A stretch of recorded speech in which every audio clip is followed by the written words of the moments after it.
about you? What's your While we're brown being bag? transparent, every time I see the brown bag graphic on the screen, the first thing I Mhm. visualize is a potato. I don't know why, I can see but I'm that. like, why is Darren putting a potato up on the screen again? And right now, as we're speaking about it, I can guarantee you there are eyes and a mouth and a nose like a Mr. Potato Head popping up on the bag. It's time for the Brew and Shavers Sports Podcast.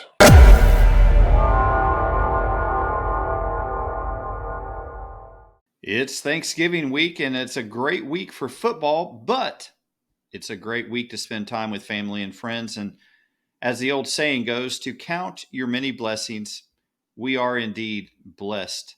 And here at the show, Darren and I have thought about this week. What is it that we're thankful for this year? And we wanted to start off the show by talking about that, and hope that you are thinking about what you are most thankful for this year as well, because Thanksgiving is about having an attitude of gratitude, something that we can all cultivate. So, Darren, what are you thankful for this year?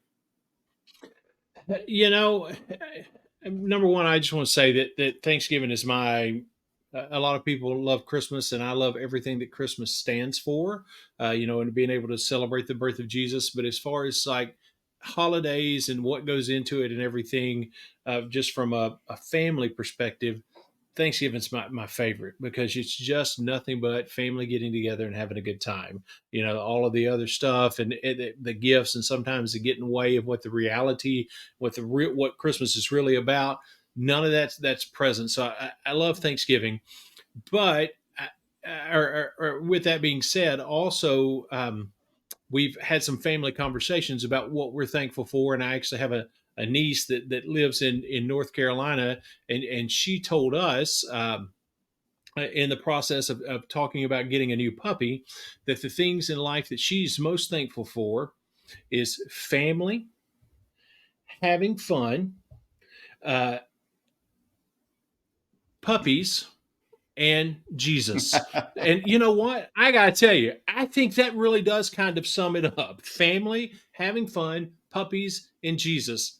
That's some pretty awesome things to be thankful for. So I want to use what Lily had to say. I think that's my thankful for this year. How about you? I think Lily hit it on the head. And how can you improve on Yep. that list of things for which to be thankful? It's a pretty good list, isn't it? And on a lesser note, as much as we love to talk about football, we realize that football is not life and death. I'm sorry, that might be breaking Right. some news to a few listeners out there. Yeah. Not to be offensive, right? We are passionate about our teams and our leagues, and that's Yes. all great. But at the end of the day, football is a game, and Hmm. it's not nearly as important as a lot of things in our life. So this year, focus on the things that are truly important, like Darren mentioned. That's a great list, and Absolutely. we hope that all of you will have a happy Thanksgiving. Let's get right into the news of the week, the headlines. And coming out of Arkansas, Arkansas Athletic Director Hunter Yurchek has said that Sam Pittman will return for another season. Big news coming out of Arkansas. We here at the show are very happy that Sam Pittman is returning. Uh, he's Absolutely. 23 and 24 since he's taken the reins at Arkansas in 2020. But Darren, he's the kind of face you want on a program. He's an outstanding recruiter. Yep. From everything that we've seen and heard about him, he is a man of integrity, and that's the kind of person you want leading your program. Arkansas is always going to have a tough go of it in the SEC because, especially now with NIL, they're not going to, Yeah. unless Walmart unleashes a flood of money that they haven't yet. Right. Uh, it's going to be tough. Or Jerry Jones. Exactly. Yep. Yeah, and the thing about it is, I listened to an actual over the weekend. I listened to an Arkansas podcast where the person that was the moderator of the podcast was really kind of on board and took the approach of, look, you got A&M looking for a coach, you got Mississippi State looking for a coach. What are you gonna do? This guy has shown that as long as he puts the right coordinators in place, they can be successful. Just look at a couple of years ago; they had a 9-win season, so he can do it. And one of the other people on the podcast chimed in and said, "Well, I don't really like that caveat of he can put coordinators in place. I mean, you need more than that from your head coach." And I'm listening, thinking, well, isn't that every head coach? No matter if they've been a coordinator or not, they still need to hire good coordinators. So, I think he had two really good initial hires as coordinators.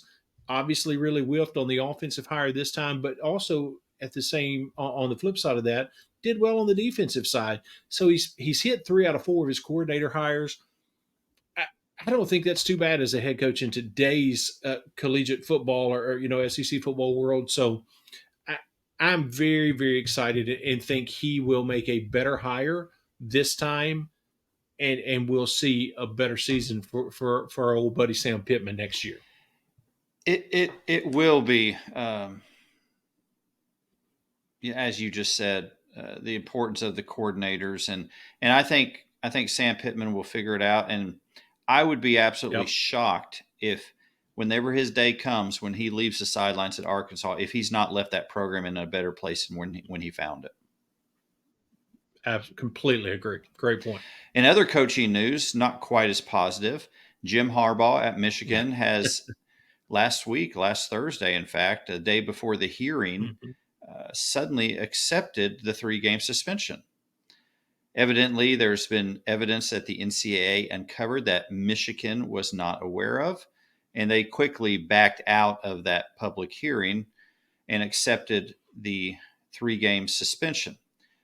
However, the NCAA investigation is ongoing, and there's a lot of speculation if a longer suspension is in the works and what kind of punishment will be given to the Michigan football program as more evidence comes out.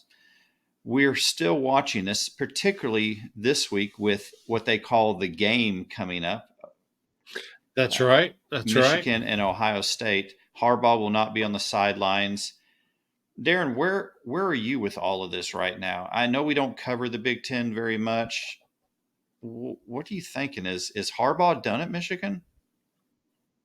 I think that's a very distinct possibility, just simply because for the university from top to bottom to take the strong stand that they took, for Harbaugh to publicly take the strong stand that he took, and then after they get the information that there's more information that they might not have been aware of, everybody's like, "Oh no, no, no, we're good. Yeah, 3 games. That sounds reasonable. We're good with that."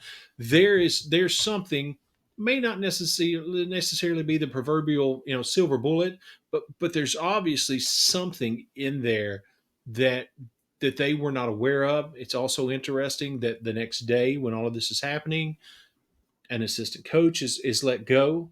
I did hear or read and hear some conversation and some chatter in different podcast conversations that one of the things that there was something in there that they felt like they could pretty strongly deny. And there was enough evidence that if they denied it in a trial proceeding, even though it's not criminal, it's still a perjury circumstance because you're in a trial proceeding, that they didn't want to run the chance of denying that. So whatever that is apparently some strong information. And if it starts to mount like that, I think it's going to depend on just how lengthy the process is and how strong the recommended punishments are. That even if he's not run off, he might choose to walk away rather than deal with what's coming next. If there's heavy punishments that are outlined, however that all shakes out. It was quite a turn of events. Michigan went from we will pull out every legal maneuver, recourse we have available to defend our coach to we'll accept the suspension. So there is more to come. 3 games, not so bad. Speaking of those 3 games, Darren, as was mentioned a minute ago, Ohio State and Michigan play in one of the fiercest college football rivalries that we have. And we appreciate this Mm-hmm. game, even if we don't cover this conference, because of the sheer Absolutely. emotion and the hatred between the two programs. What happens? This is a topic of discussion in Ohio State circles this week. What happens if Ryan Day cannot lead Ohio State to a victory against Michigan, even with Jim Harbaugh absent on the sideline? The interesting thing is the amount of heat Ryan Day takes every single time he loses a big game. I mean, it is. I cannot and will not make myself feel bad for someone on the Ohio State sideline. So I'm not even insinuating that, but it is interesting to watch. It does not matter what the game is. Every single time he loses a big game, there's this instant, just coming down on him well, yeah, he can win us 10 games a season, which, yeah, cry me a river. Come be a Vanderbilt fan and whine to me about repetitive 10-win seasons. All right. But anyway, yeah, he can win us 10-win seasons, but he can't win the big game. And if they don't even make it to the point of playoff or conference championship or being in even in the national championship, and they lose this game without the other team's head coach on the sidelines, I think it'll be really interesting to see just how loud the noise gets and if it reaches a higher pitch, more of a fever pitch than we've seen even in the past.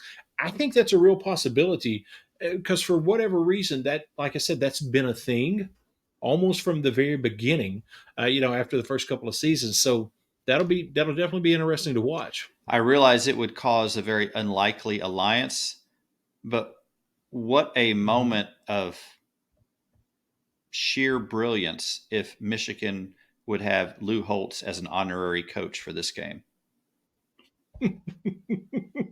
That would be fantastic. But I also think you're right.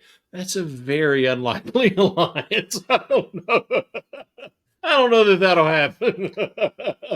However, a common enemy makes for strange bedfellows. That's exactly right. That's very Let's true. get into our Week 12 takeaways from this past weekend. As we survey all the action in the SEC, we come up with some takeaways from the weekend. And Darren, what was your first takeaway? Well, with both of my takeaways this week, I'm going to focus on people that are going to enjoy Thanksgiving and people that most likely aren't going to enjoy Thanksgiving. And I'll start with a negative so I can end on the positive. My first takeaway is looking at the events of this last week or this last weekend. I think there are three people that really stand out as they're not going to have a very good Thanksgiving week. The first one is the sound guy at the University of Tennessee. I mean, you've got Dolly Parton being walked out onto the stage by Peyton Manning. I mean, that is the two of them in Knoxville at Neyland together. That is probably the closest moment we'll ever have in the South of King Charles's coronation that everybody went so nuts over. That's pretty much royalty rolling out together, the king and the queen of East Tennessee, at least in Knoxville. And she gets just a little bit into the song, singing Rocky Top, and the mic cuts out. Didn't hurt my feelings, but the people in Tennessee were apparently very upset about it. So whoever that sound guy is, he is not having a very good Thanksgiving week. Then my other two are from Auburn. First of all, defensive coordinator Ron Roberts. When the Saturday before Thanksgiving involves a team being paid $1.8 million to come in and drop 414 yards at a 6.4 yards per play with 23 first downs and 100% on fourth downs. That is not the way to start your Thanksgiving week. Unfortunately for Ron Roberts and his defense, they are not having a very good Thanksgiving week. And on the same sideline, Hugh Freeze to be building the momentum that they were building and then turn around and lose this game to New Mexico State. But what makes it even worse for Hugh Freeze, this football season so far and all of last year, there have been two games that a double digit favorite suffered a double-digit point spread loss. Those two games last Saturday, Hugh Freeze coached Auburn, loses by double digits to New Mexico State. Last season, a Hugh Freeze coached Liberty loses in double digits to New Mexico State. So he is having a compounded, a compounded loss, not very good Thanksgiving week. And from an Auburn perspective, on top of all of it, you take all of that into the Iron Bowl. That can't help much. But so that's my first takeaway. How about you, Ben?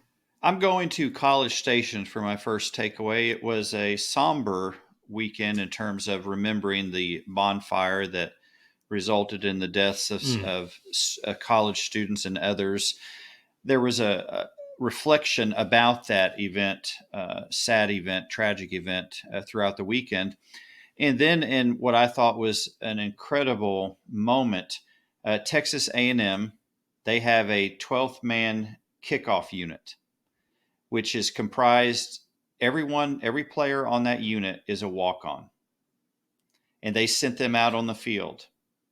And not only did they go out on the field, they recovered a fumble. They forced a fumble, and then they recovered it. That's awesome. So a great moment. Walk-ons don't get much publicity at all. They're not in the limelight.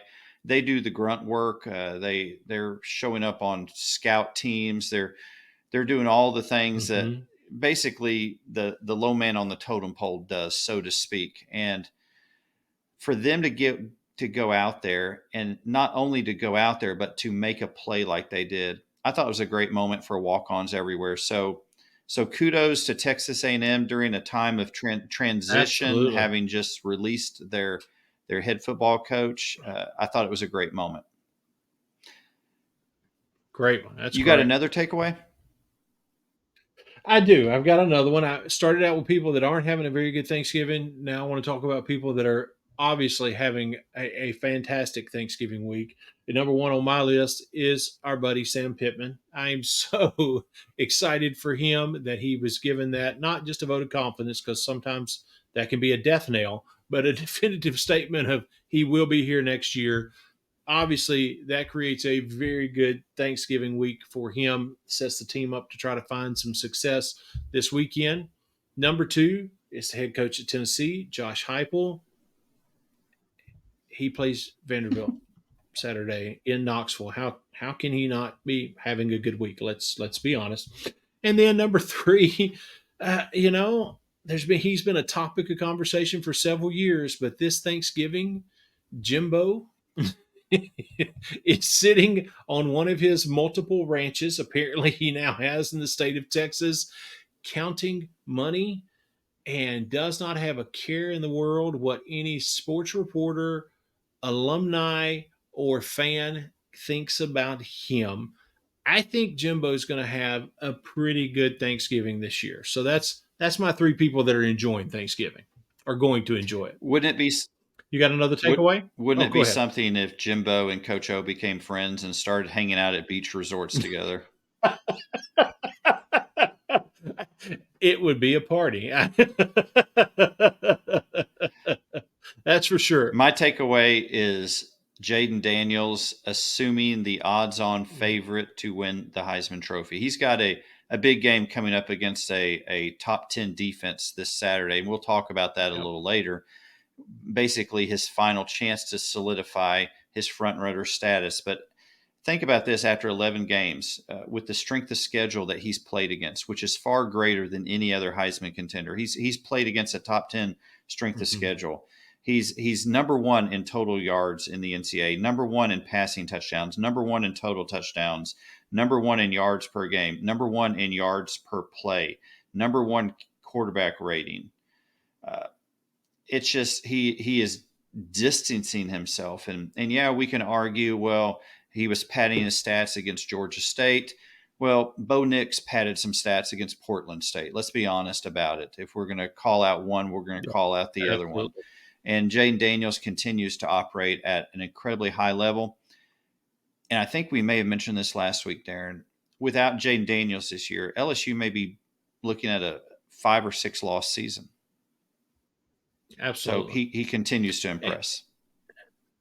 And going with the padding and stats things, he even does that on the next level, because there's padding your stats, and then there's 8 offensive possessions that result in 8 offensive touchdowns, all of which you are responsible for, either throwing or running. That's next level padding your stats. That's not 2 touchdowns, 350 yards passing, or 450 yards passing, padding your stats. That's next level. That's just almost beyond comprehension, padding your stats. Yeah, he leads the NCAA in yards that are 20 plays that are 20 yards or more, and he has more than both USC and Washington as teams, as teams. Quite impressive that what he's doing this year. Yep. This week, our third takeaway, we're combining on the third one to talk about the current AP Top 25. Now, we base these rankings on the AP Top 25, and we try to stay as current as possible. But please note that these shows are released on Tuesday morning, every Tuesday morning. So if you're listening on Friday or Saturday or the Sunday following, particularly the Sunday following, the rankings could have changed, and you may look at it and say, what is going on here? Well, that's what has happened. So currently, as of this Tuesday, November 21st, Georgia is the number 1 ranked team in the country, and deservedly so. They've raised their level of play in the past few weeks, which is unreal. Texas coming in at 7th. If they win this week, they will play in their final final Big 12 championship game. Alabama coming at number 8. This is going to be a terrific game, Alabama and Georgia in the SEC championship. Oh, definitely. The Missouri Tigers, who have suddenly, if they could, they would coin the expression 4th and 17, because wow, what an incredible play to pull out the victory against Florida. Ole Miss comes in at number 12th. 12th is not a number. Number 12. It is a night of Christmas. 12th is a night of Christmas. But go ahead. Speaking of that, the 12 days of Christmas is the first of the 12 days. Epiphany is the 12th day. And then we start Mardi Gras. Well, there you go. But I thought you were a Thanksgiving guy. Why are you bringing up Christmas? I thought you were all about Thanksgiving. Well, it's a 12th. There's not a 12th day of Thanksgiving, or I would be about that. Go back to your turkey and yams or whatever you eat. There could be a 12th day of turkey. I mean, depending on if you freeze it or not, I guess. Yeah. But they are coming in as a 12th ranked team in advance of the Egg Bowl this Thanksgiving night coming up this Thursday. Oklahoma comes in at 13th, a hard-fought win against BYU, one that surprised a lot of people, but Dylan Gabriel was knocked out. Yep. It was an early start in a different time zone. OU was able to overcome the adversity, 13th. LSU coming in at 14th after the victory against Georgia State. Tennessee tumbles to number 25. So those are the SEC teams. And again, we're claiming OU and Texas already in the AP Top 25. So let's go to this week in sports history.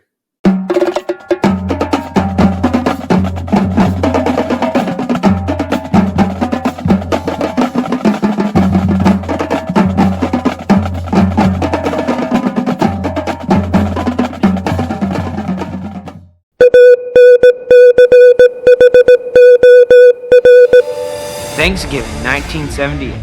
40 live turkeys were dropped from a helicopter onto the unsuspecting patrons of the Pinedale shopping mall.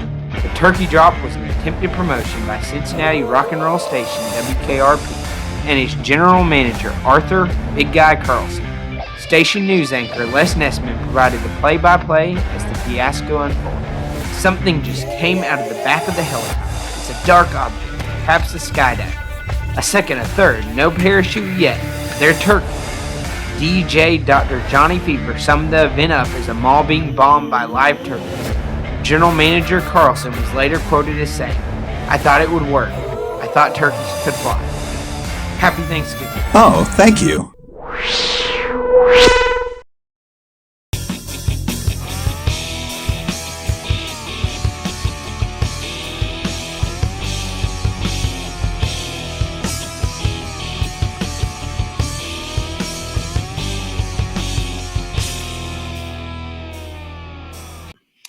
Oh, the humanity. What a classic episode from WKRP in Cincinnati.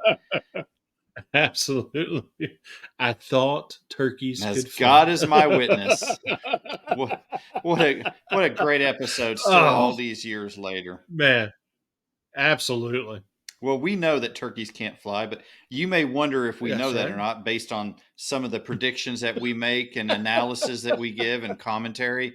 So let's get into our That's true. CBS Sports Pick'em. Remember that you can still have time to join. We're almost done with this. We're heading quickly into bowl season, That's but right. there's still time for you to be a part of this, and we'd love you to join. Go to CBS Sports, Brew and Shavers Pick'em, and you can sign up that way.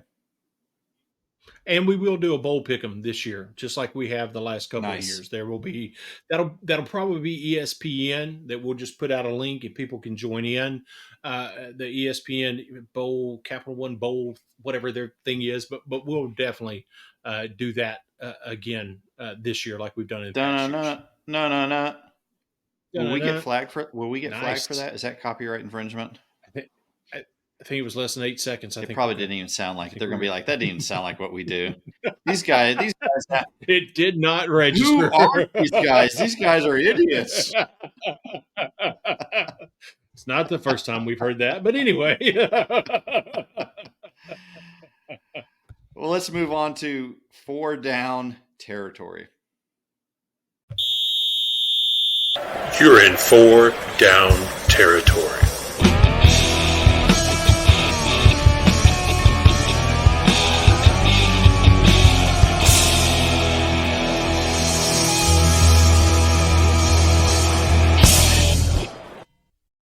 Darren, as we head into this post-Thanksgiving holiday weekend, who is your sure thing pick this weekend?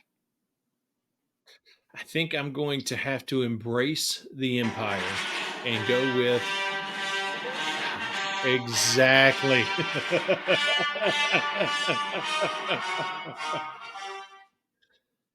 I am going with Coach Drinkwitz and the Missouri Tigers. I think they are the sure thing this weekend. How about you, Ben? You convert 4th and 17 at the end of the game, I'm going to go with you the rest of the season. That's a great point.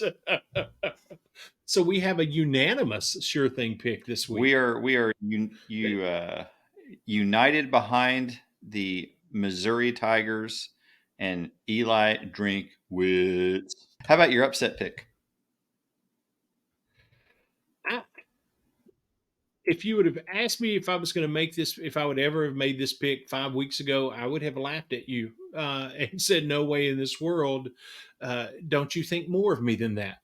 That being said, and in spite of how horribly bad my upset pick went last week, I am going to go with South Carolina against Clemson. Now, it scares me a little bit that they pulled off the upset last year, but also at the same time, that gives me a little fuel to the fire because South Carolina under Coach Beamer is now 8-3 in the month of November.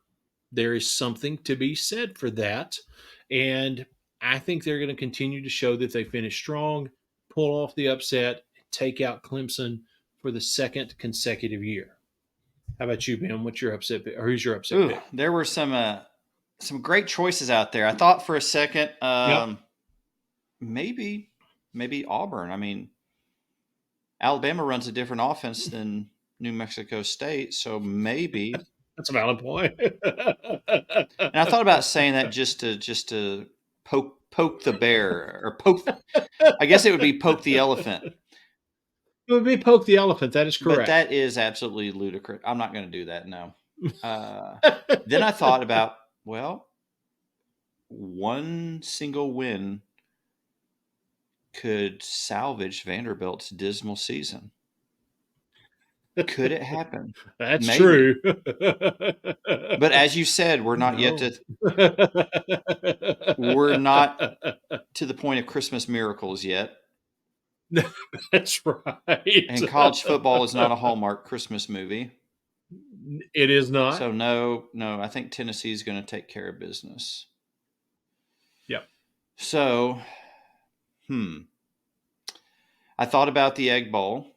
And I really was tempted to pick Mississippi State because that's such a great game every year. It's at Starkville. Will Every year. Rogers Mm-hmm. is playing. He's back. And then I thought, well, could be his last Egg Bowl. Could be one. And then I Yeah. decided, boy, Florida played so well against Missouri. All they had to do was Very stop true. a 4th and 17. What are the chances? That's What all. are the chances that Florida State converts a 4th and 17 against Florida? Now, Jordan Travis, a horrific injury, and we hate to see that. So Florida State's got their backup quarterback. They're still an incredibly strong team. If Florida wins, though, they become bowl eligible, which would be an incredible story. I have trusted Billy Napier before with my pick, and he's let me down. And what's the old saying? Fool me once, shame on me. Fool me, or you Me. shame on? Fool me twice, shame on me. Twice shame on me. There you go. That's well, it. This has got to be the 3rd or 4th time. And so I have to say clearly and unequivocally, Coach Napier, if you guys do not upset Florida State after I pick you, we are never, ever, ever getting back together. That was well done, just for the record. How about brown bag for this week? You know, man, if you are building the momentum that Auburn is building, and then you let a New Mexico State, albeit a strong New Mexico State team that's probably going to be their conference champion. They're 9-2 or whatever. But still, you're an SEC team playing at home against New Mexico State, and you don't just let them slip up and beat you like happened with Appy State, last year. And is that Appy State? No, it wasn't. Appy State beat North Carolina, but similar to that, it's a last second win, whatever. It wasn't one of those. It was a beating. That is a serious Hugh Freeze and all of Auburn brown bag moment. The War Eagle turned into the Peace Treaty Eagle. Man, it was not good. I don't even know what that means. Maybe I should have said the War Eagle flew into the stadium carrying an olive branch. Maybe that's what is that any better? I'm trying to picture the Peace Eagle in my mind. I think it involves no, nothing I've said was going to make sense. I'm just going to skip it. Never mind. It's all right, Darren. We all have such moments. Exactly. How about you? While we're being transparent, every time I see the brown bag graphic on the screen, the first thing I visualize is a potato. I don't know why. I can see but that. I'm like, why is Darren putting a potato up on the screen again? And right now, as we're speaking about it, I can guarantee you there are eyes and a mouth and a nose like a Mr. Potato Head popping up on the bag. That will be there. I am going to join you yet again and share your brown bag pick because Auburn, what just an embarrassing performance. That is rough. As the old saying goes, RUFF rough. That's the only way to describe it. Well, let's move on to our post-game quote of the week. What do you have for us, Darren? Well, we've talked about Jaden Daniels quite a bit. Brian Daniels. Wow. That is not his name. Brian Kelly has talked. Have you already had your turkey? Is this part of the turkey hangover? The tryptophan is kicking in. If I just fall out of frame, just keep going. I'll pop back up. But I'm going to ask one of our interns in studio. Okay, get Darren some sweet iced tea. He needs it right now. Okay. Make it I need a just bring him the pitcher.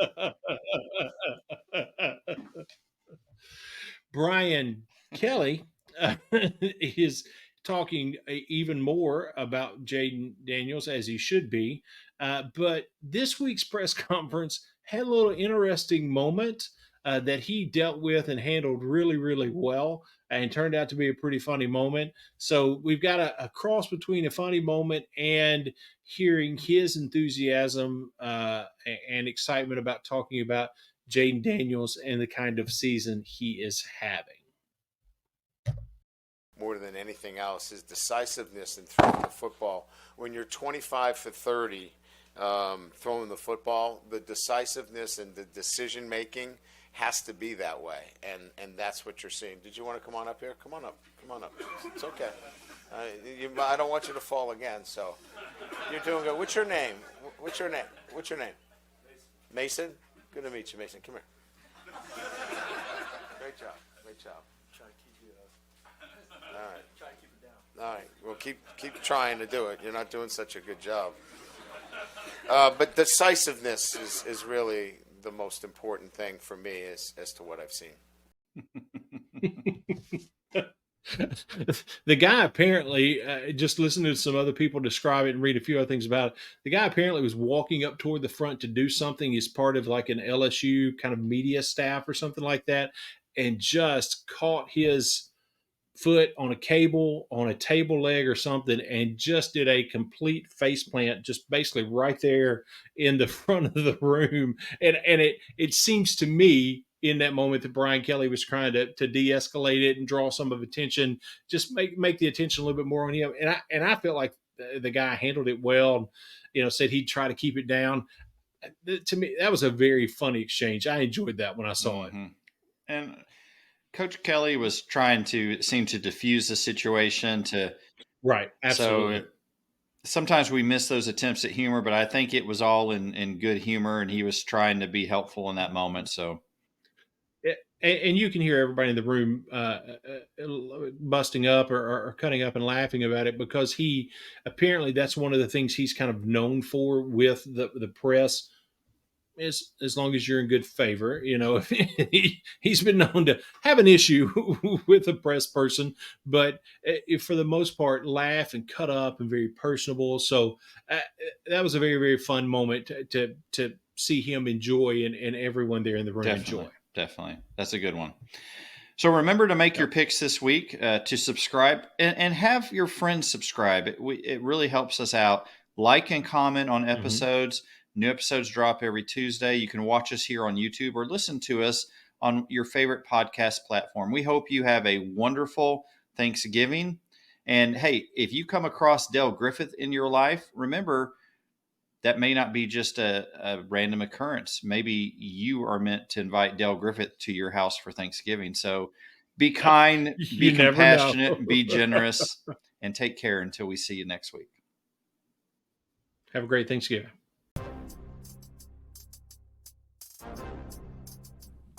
Thank you for making the Brew and Shaver Sports Podcast your go-to sports show. Be sure to subscribe, rate, and review our show if you haven't already. Your feedback is so important. Let us know what you think about this week's show.